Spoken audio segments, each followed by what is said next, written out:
G'day, Aaron here, Rustic Traders, Brisbane, Australia, and it's May 2025. Here to show off a bike. Pretty excited about this one. I've actually been chasing this bike off the guy for probably 10 years, maybe a little more actually, and it's finally come through. If you want something, don't give up. So this has come from Bigoton, which is where it came from, a little town in Queensland. And it's a pretty early one, this one. I'll show you some reasons why, but this would be probably between turn of the century and 1908.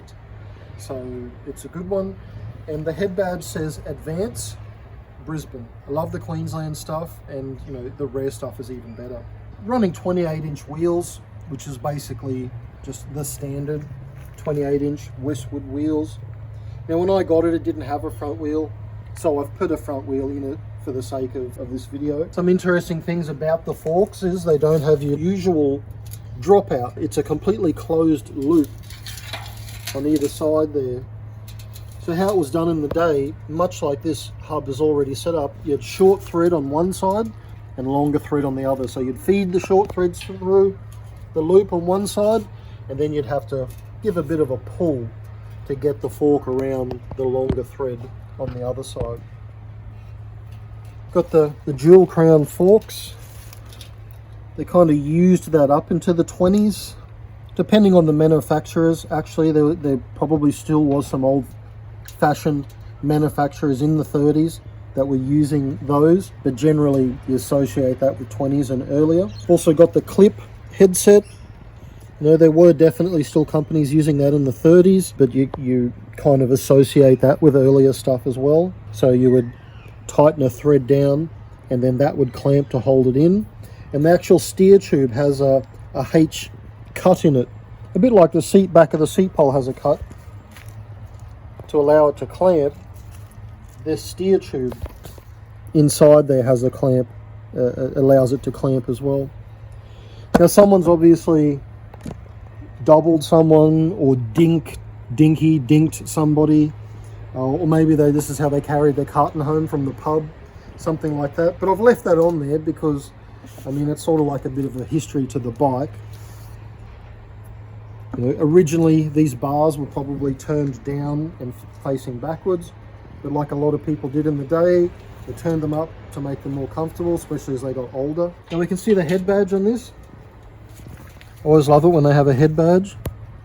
And we can make out it says Advance and then Brisbane. So the only information I can find out about Advance, in the 70s and 80s, there was Advance Traders in Brisbane.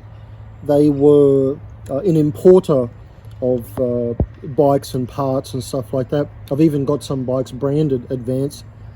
So whether that's the same company that has lasted that whole time, you know, was a bike shop or a bike brand originally and later just became an importer, I don't actually know. It's really hard to find any information on this, but as far as I know so far, they could be the same company, same name, both in Brisbane, both to do with bikes. Now moving down to the cranks here, you can see the spacing on the sprocket, chainring, whatever you want to call it, has an inch. So normally there'd be what we know today, there's a tooth in between that's like your normal spacing.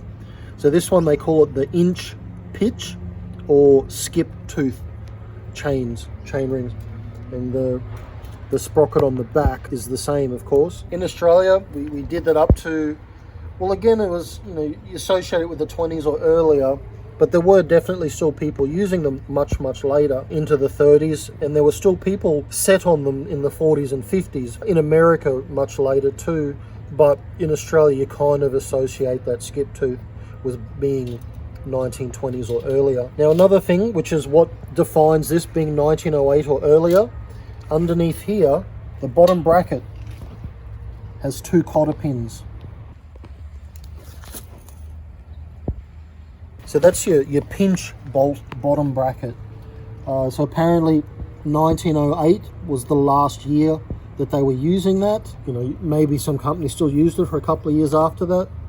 But so this is definitely a pre-1910 bike. So the system is, as far as I know, there's not threads in the side like usual.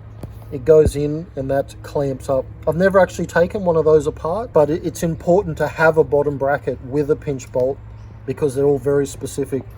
And if you have a pinch bolt frame without the cotter pins, that's another very difficult thing to find nowadays, the one that you need to match it up. This could be totally BSA fittings. That's a brazed in forged bridge there, instead of just the more modern one.